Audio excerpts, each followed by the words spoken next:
Bonjour tout le monde, bienvenue à ce premier rendez-vous de C2 à la une présenté par la RBC. Mon nom est P.O. Baudouin, je suis tellement content d'être dans ces beaux studios de C2. Et là, si vous vous demandez c'est quoi C2 à la une, c'est pas compliqué. C'est du contenu original, du contenu exclusif pour engager, pour informer, pour divertir la communauté de C2 qui est présent année après année depuis 9 ans. Et puis, C2 en ligne, c'est quoi?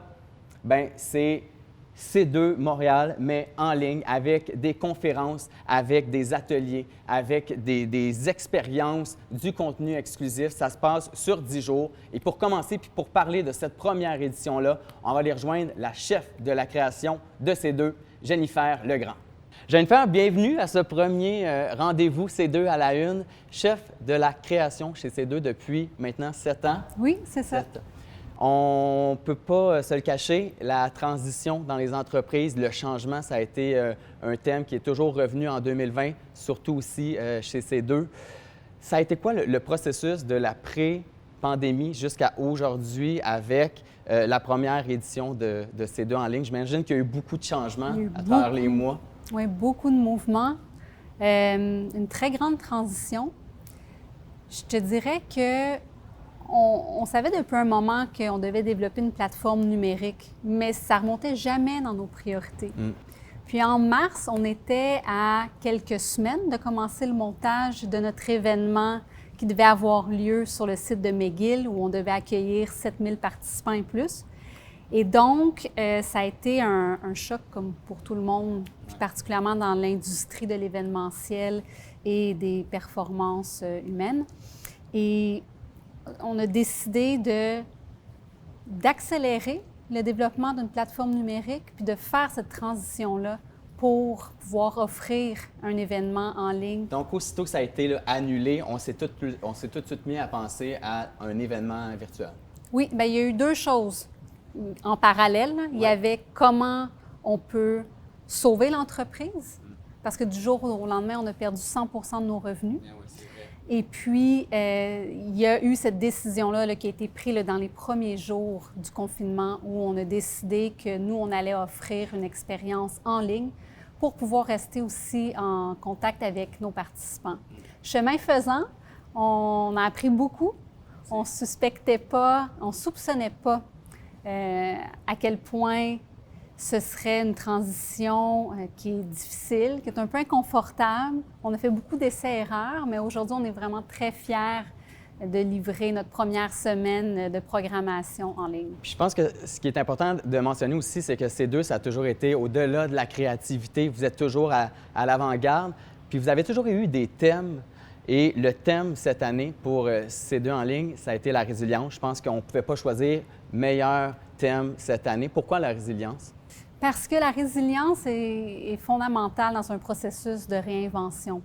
Tu sais, quand en mars, on a réalisé que là, c'était une pandémie mondiale puis qu'on ne savait pas combien de temps ça allait prendre avant de pouvoir rassembler de nouveau des gens ensemble dans un lieu physique, on a dû faire un parcours qui requiert de la résilience. Il faut s'adapter, il faut se transformer.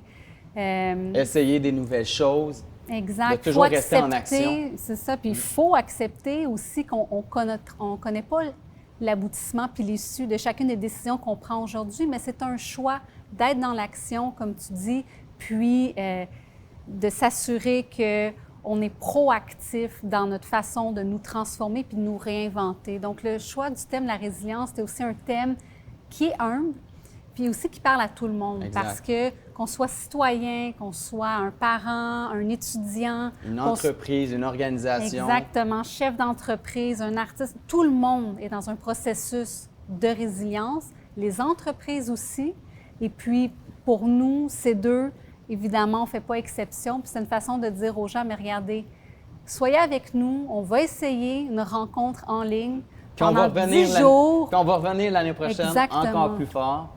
Oui. Et là, ces personnes-là qui sont les participants de cette première édition, à quoi ils peuvent s'attendre? À quoi on a droit sur la plateforme? L'architecture de programmation, on l'a bâtie de sorte à ce qu'on puisse intégrer dans cette programmation-là tous les composantes de l'expérience C2, tel qu'on l'offre habituellement. Donc, on a des contenus qui sont très inspirants, des conversations. On a aussi des ateliers où les gens peuvent collaborer. On a toute la partie réseautage avec les brain dates où les gens peuvent rencontrer des nouvelles personnes. Puis ça, je pense que ça nous manque beaucoup dans cette pandémie-là, les rencontres humaines. Fait que là, on a créé toute cette programmation-là pour que les gens puissent apprendre à être inspirés, collaborer. Avec des conférences aussi, avec des personnes qui sont extraordinaires à chaque année. Un côté musical aussi avec les Sunset Sessions, parce que ça a toujours été important aussi le côté musical chez ces deux. Mais en fait, je souhaite une belle deuxième semaine qui s'en vient la semaine prochaine.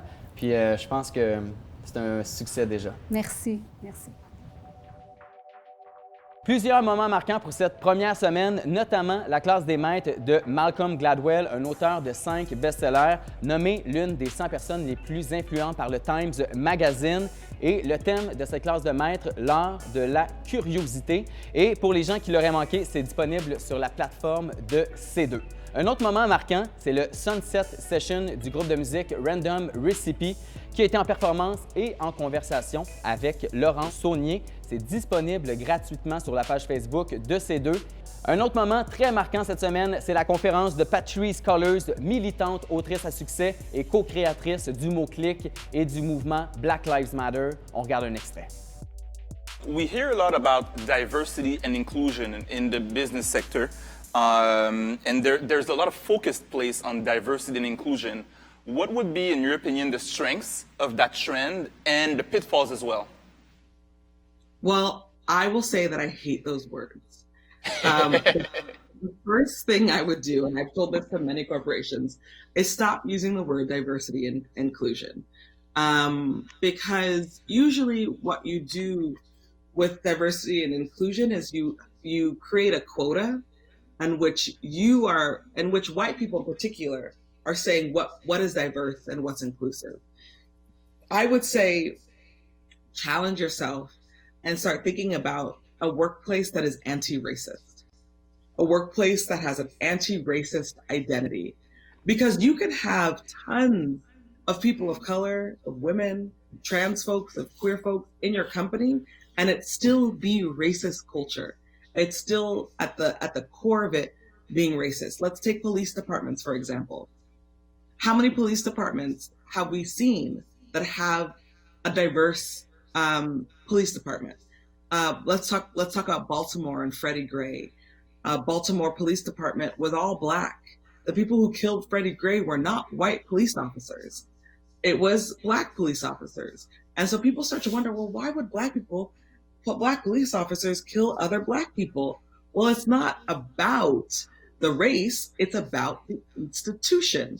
So the conversation for businesses is less about diversity and inclusion. You could be diverse all day, and way more about an anti-racist culture that should be built inside organizations.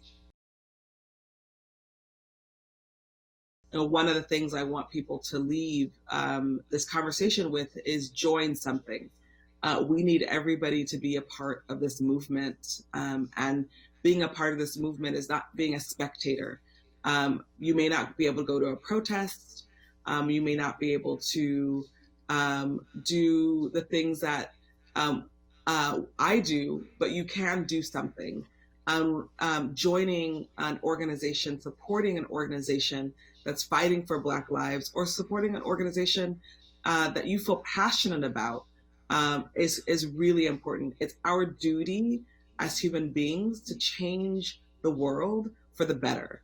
And every single person that is listening in and watching this conference, you have the opportunity to do that. And so do not miss that opportunity to be a person to change the world.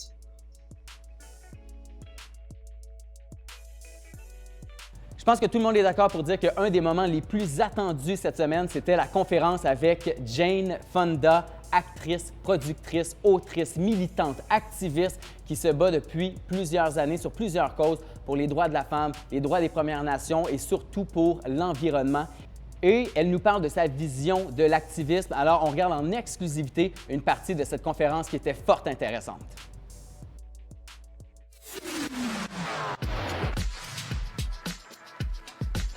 La prochaine conférence vous est présentée par The following talk is presented to you by RBC. Mesdames et messieurs, ladies and gentlemen, veuillez accueillir, please welcome Jane Fonda en conversation avec In Conversation with Jean-François Bouchard.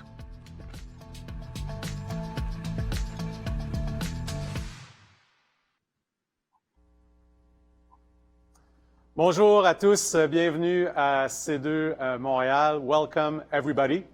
En direct des tout nouveaux studios de C2, we have the immense pleasure of having Jane Fonda with us. Hello Jane, how are you? Très bien, merci. Et vous? Très bien aussi. Before I start, a bit of housekeeping. On the right side of your screen, there's a chat box, and that's where we're going to be collecting questions for the second segment of this conversation, where I will relay your questions to Jane. Before we start, Jane, I have a bit of an anecdote for you. You probably don't remember me, but I do remember you because when I was 16, I first interviewed you in Montreal. You were then shooting the movie Agnes of God, and were kind enough to give an interview to me for our student newspaper. And this was my first foray in the communications world, and it turned to be my professional life. So I have to thank you for that.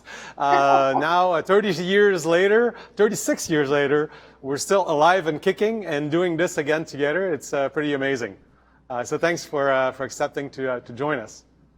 It's good to see you're still alive and well, and how lucky that you knew so young what you wanted to do. I just want to say, you see my dog? Oh. C'est un coton retulia. Nice. C'est une race française que j'ai achetée à Montréal. Oh. Elle est québécoise.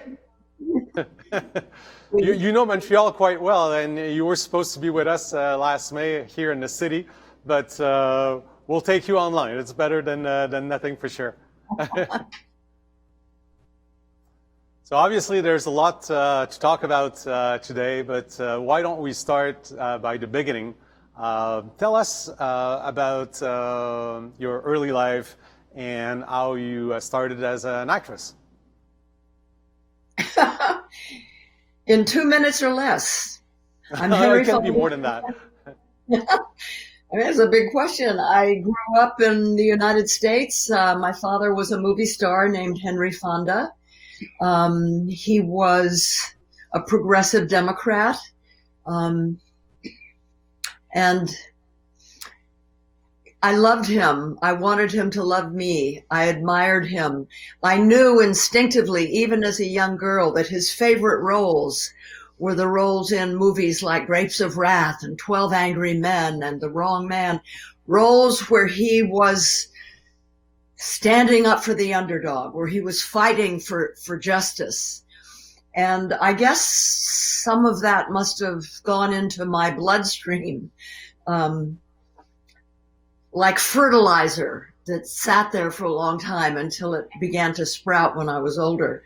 But I really didn't want to be an actor because, my dad never seemed to really enjoy his work. When he would come home after a day at work, he was always in a bad mood. There was no joy. And so why would I want to do that? Besides, I was very shy, and I didn't think I was pretty. So the only reason I became an actor is because I got fired as a secretary, and I didn't know what to do. And I had to find a way to earn my living. And so I was introduced to the famous acting teacher named Lee Strasberg, and he invited me to be in his classes, and he told me I was talented. And so the fact that somebody who was not an employee of my father, or it wasn't my father, it was somebody independent, said I was talented, suddenly I was permitted to to want to be an actor. So I threw myself into acting. And then eventually when I was about 22 years old, 23 years old, you know, I kept being put into these Miss America, you know, nice little American girl, very much under the shadow of my father. And I didn't like that. I wanted to make it on my own. And so René Clément offered me a role in a film called, what was it called? I don't remember. But it was with Alain Delon and Les Félins. It was called Les Félins. And I came to France to do that movie. And while I was there, I met Roger Vadim, the French film director, who had just made a movie called Et Dieu créa la femme with his wife, Brigitte Bardot. And before I met him, he'd been with Brigitte Bardot, Catherine Deneuve, and a bit of a womanizer, it seems. A bit of a womanizer. Some pretty good women. And I fell in love with him. And so I ended up remaining in France and marrying him and being there for about 8 years. And until I realized that what I really wanted to do was to come back to the United States and join the anti-war movement. And that was in 1970. Can you explain what compelled you to do that? Because you were by then already very successful in the entertainment world, a celebrity already, and so what prompted you to get into activism at that time? Well, first of all, I've always been somebody that wanted to know, who am I? Why am I here? Why was I born? My life seemed to have no meaning. And, you know, I was often quite depressed because I think if we don't know who we are or why we're here, we can be depressed. And, but you know, there were American soldiers who had been fighting in Vietnam and who had it. They turned against the war and they deserted and they came to Paris. There were a number of them in Paris.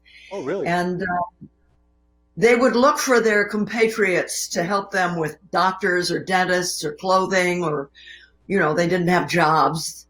And so I met these soldiers, and the soldiers started telling me about the war in Vietnam, and I had a hard time believing it.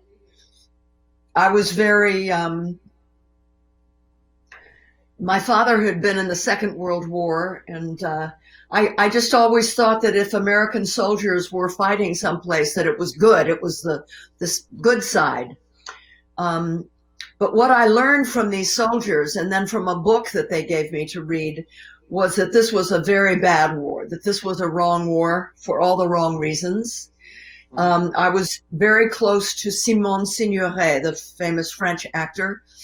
And so I went to her, and she, you know, the French had colonized Vietnam. So the French were very aware of the fact that the United States could not win in Vietnam. The French were defeated by the Vietnamese. So the French knew a lot about Vietnam.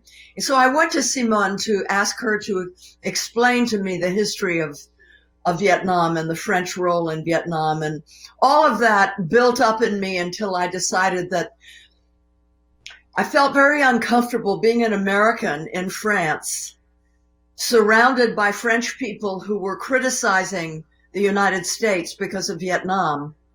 I didn't want to criticize my country while I was in France. I needed to be in my own country, and part of all those people that I could see on French television that were standing up to the military and protesting against the war, I wanted to be one of them. I thought, you know, if you're ignorant, it's not good, but you just don't know. Once you know, if you then turn away, then you're part of the problem. That's a good point. I couldn't turn away. I had to go there. I've always been your, that way.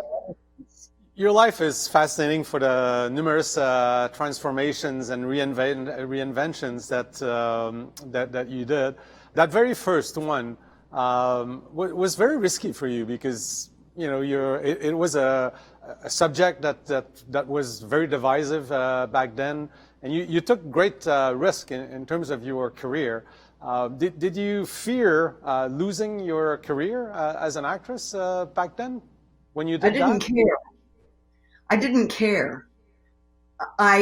Once I understood that the United States was doing bad things in Vietnam, that it was an absolutely wrong war, that it already killed 6 million people, what is a career? No, I didn't really care. I was completely absorbed in this movement to end the war. And then on top of that, the people that I met, who were the other activists, were different than any people I had ever met. They were the women in particular, and that had a huge influence on me. These women, it was like looking through a little keyhole into the future that we were fighting for. They embodied the future that we were fighting for in terms of the way they related to people, to me. They didn't treat me like a celebrity. They saw me as a human being. Tell me, when you got back to the U.S. At that point, you came back to a very divided America on the topic of war. In the backdrop, there was the Cold War going on. It must have felt like doom and gloom, a bit like what we're experiencing today. And I'd be very curious for you to talk to us about your perception of America back then, America today. What are the differences? What are the issues that remain the same? It would be interesting to get your perspective now that you have lived both. It would be fascinating. Well, back then, like today, we felt that everything was at stake, that if we didn't prevail, the world was going to end, democracy was going to end, everything we cared about in our country was going to end. We were desperate. We were highly motivated. We were willing to sacrifice everything. That's true today. Back then, the big divisions in the country, they were generational divisions. They were cultural divisions. Today, it's racism. At the root of our national problems is racism. With the election of Trump, white supremacy has risen, and the majority of white people did not vote for Obama.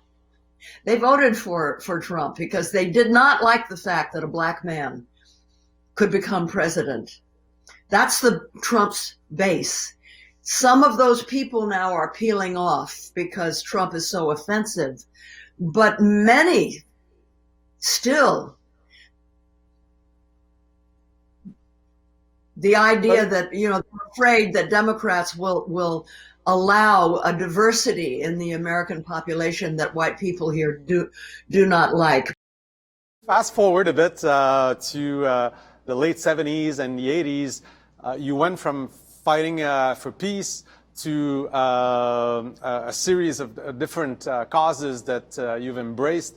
Can you tell us about that process and also maybe explain how the videos, the workout videos, came into play to help you achieve that?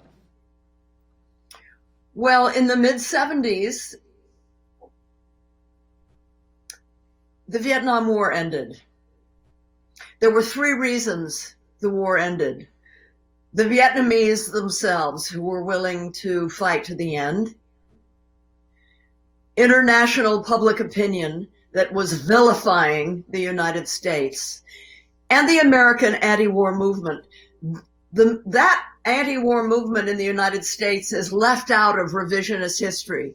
But in fact, we played a big role in ending the war. Around the time that the war ended, we were in a recession. And what was happening was corporate control of the American economy was gaining momentum. And so we shifted our focus to corporate control of our environment, of our economy. We began to focus on economic issues. And my then husband, Tom Hayden, and I started an organization called the Campaign for Economic Democracy.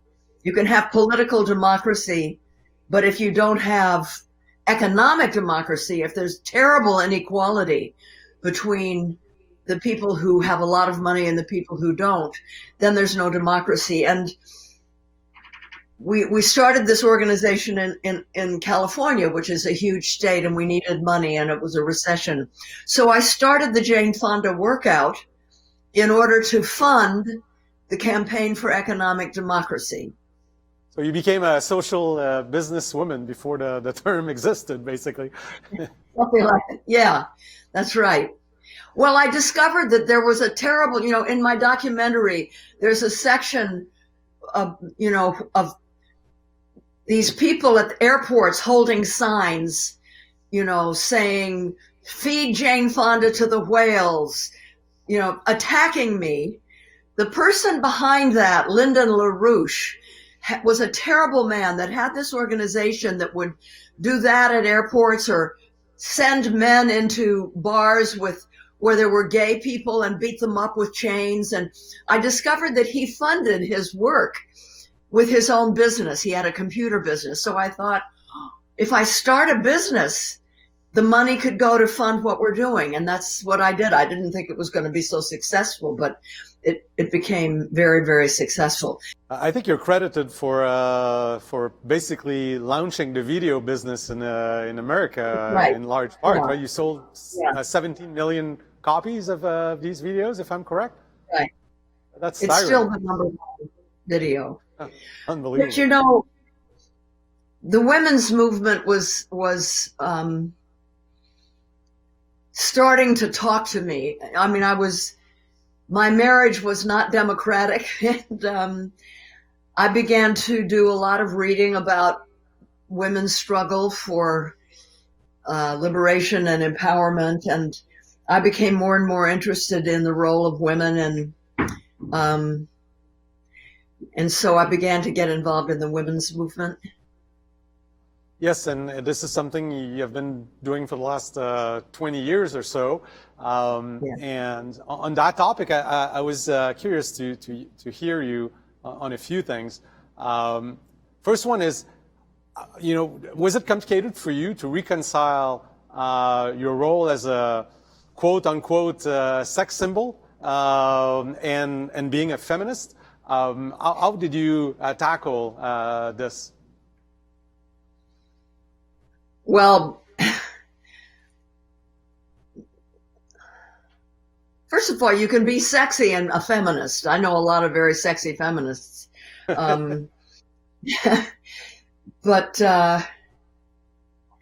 I don't know. I didn't have to deal with it. I didn't think about it. I didn't see that there was a schism between the two things.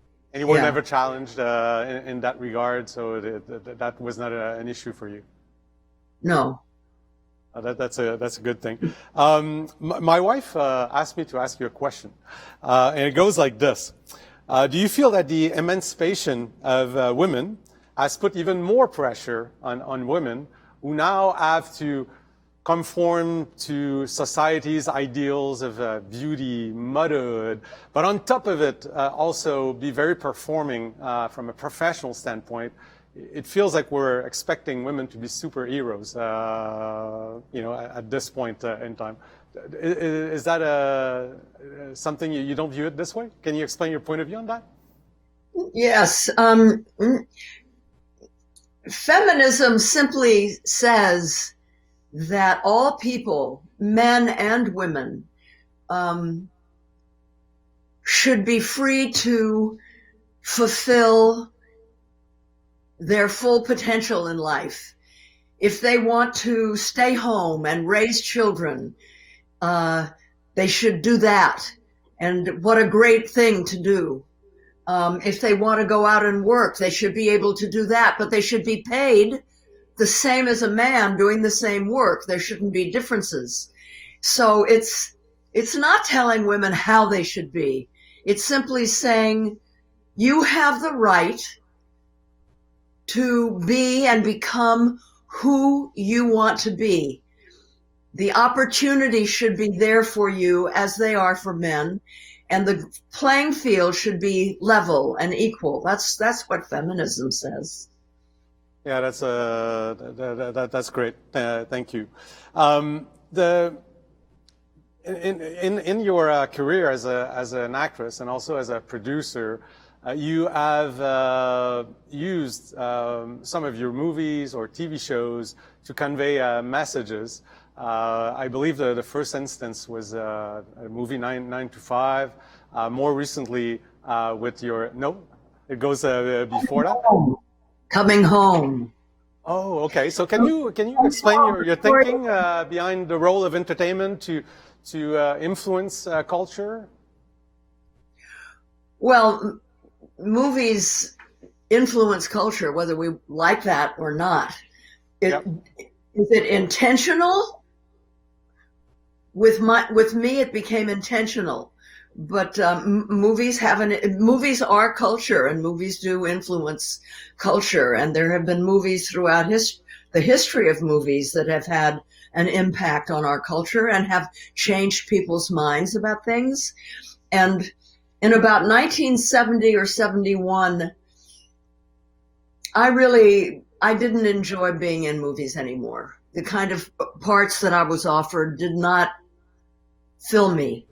And I had a friend, he was an African-American lawyer, a very left-wing lawyer in Detroit. And I said to him, I think I'm going to leave the business and become an organizer. And he said, Fonda, the movement has plenty of organizers. We don't have movie stars. Not only should you stay in the business, but you should be more intentional about your career. Make your career mean something. What a great bit of advice. In recent years, and after this document was released, you started fighting for climate change. Can you tell us about how you embraced this very important cause and what you're doing these days about it?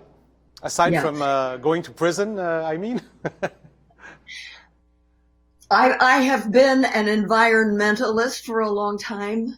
I love wilderness. I love forests. I love the ocean. I love animals.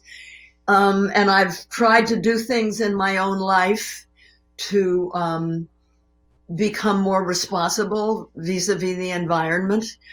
Back in the 70s already, my husband and I had a home that was solar. It was run with solar panels, and on our farm we had a wind turbine that generated electricity.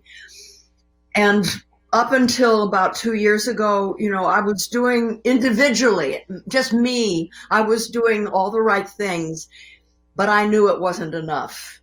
I knew that it was the place, it was the on-ramp onto the freeway. It was a first step. It was not the place to stop. It was where to start. And because I'm famous, I have a platform.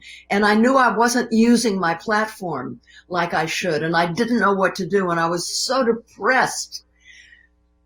And then a year ago, Labor Day, I read a book by Naomi Klein. She's Canadian, Naomi Klein. It's called On Fire, The Burning Case for a Green New Deal. I read this book, and as books do this to me, it was like, I know. I read what Greta said. Our house is on fire. This is a crisis. We can't just go about business as usual. We have to behave like it's a crisis. We have to leave our comfort zone. I said, if Greta can do it, I'm going to do it. And I said, I'm going to move to DC and I'm going to start an action. And we decided, I worked with Greenpeace. I called the woman, Annie Leonard, who runs Greenpeace US, who's so smart. She's a great organizer. And I told her what I wanted to do. And so we decided every Friday, we call them Fire Drill Fridays. We got a lot of the young climate activists who were so important, the role that they played. They agreed to be part of it and to come and speak. And every Friday we would have a rally speaking about a different aspect of the climate crisis, how it affects oceans, forests, women, the military, jobs, all of that. And then we would engage in civil disobedience and risk getting arrested. And in the beginning, it's like, is anybody going to show up? It's like, giving a party and nobody comes. We didn't know. We had no idea if it was just going to be ridiculed. This aging movie star comes into DC and thinks she's going to start something. But little by little, more and more and more people started coming from all over the United States. Our goal was aimed at people in this country who know there's a climate crisis. There's 23 million of them, but have never done anything about it. Mm-hmm. And they started coming from all over the country, mostly women. 2/3 of the people who came were women, older women. And they engaged in civil disobedience with me and got arrested, and they'd never done it before. Hundreds and hundreds and hundreds. So how many nights did you end up spending in prison in total at this point? Just one. Oh, only one. Okay. But still, it's a good story to tell. It was jail. It wasn't prison. And I'm white and I'm famous. So how I was treated was very different than if I'd been a color. I'm well aware that I was by myself in the jail. There was a guard outside my door protecting me from who? I don't know, because who could get in my cell? It was pretty weird. I got arrested 5 times. And then I couldn't keep getting arrested, because if I had, they would have put me in jail for many months. And I had to go back to LA to start Grace and Frankie, which eventually we did. But then the COVID came and we had to shut down. Yes. But it was a great experience. So when COVID came along, we realized, like in November of last year, that people really wanted to be able to do this. They wanted to be able to do the Fire Drill Fridays in their hometowns. So I wrote a book called What Can I Do? My Path from Climate Despair to Action. And then when COVID came, we decided to continue doing them every Friday virtually. And we didn't know, because of COVID, are people going to stop caring about climate? We have 350,000 people every Friday. Since July, we've reached 4 million people. We have 15,000 volunteers that call climate voters who haven't voted yet. 2.1 million people in battleground states. We're building a movement. We're building an army. That's what we need. We need so many people that are willing to rise up. If whoever gets elected, please, we're going to be able to force them to do what's right. Before we move to questions, I have 2 broad questions for you. The first one is, you've reinvented yourself many times throughout your life and remained extremely relevant throughout your career. Can you provide advice as to how to do that? What was your secret? Well, you have to be healthy. That's the basic thing. Truly, if you're, and it doesn't matter, you could be in a wheelchair, but you can still be healthy, you have to be able to be healthy, which means you have to take care of yourself. You have to stay open. I always felt all my life, I can be better. I'm too judgmental. I always wanted to be better, which means you always have to learn from your mistakes.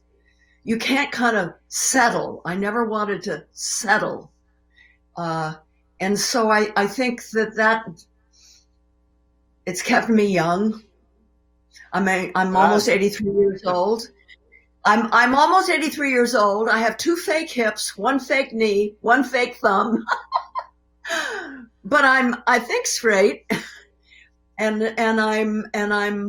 I'm hopeful. I'm hopeful. And also, I have a lot of young friends. You know, the activists that I hang with, they're young. They're young in spirit, but also they're young chronologically. And that helps too, because you learn to see the world through different eyes. I mean, the young activists, Greta Thunberg and the millions of young people all around the world that really changed the climate movement. They had a huge effect on the climate movement. And there are many of them now I know personally, and I work with them. And it's so interesting to look at the world through their eyes. It keeps you au courant. Good. Last question, maybe before we wrap up. You've done so much in your life. What do you want to do next? What's the future like for you? Well, the climate crisis is the big existential shadow that hangs over all of us in Quebec, in Toronto, in LA, all over the world. We're beginning to witness the unraveling of planetary life. I never ever thought I would live to see this. Huge numbers of species are dying. The oceans are warming. The forests are burning. And we don't have a lot of time. The science says, and this is very important, that we, and that includes Canada, all countries, we have to cut our fossil fuel emissions in half in less than 10 years. I mean, that's huge.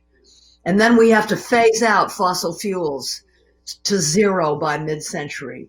That means we have to stop the fossil fuels while we're investing in a green, sustainable energy sector. This is the biggest challenge that humans have ever faced. And what we do will determine whether there is whether there's a livable planet. There's a possibility that it's already too late. Although the science says if we can cut the emissions in half, we're all right. It will gradually get better if we can cut those emissions in half by 2030. So I think that for the rest of my life, this is what I'm going to be doing. This is what I'll devote myself to. I feel quite sure.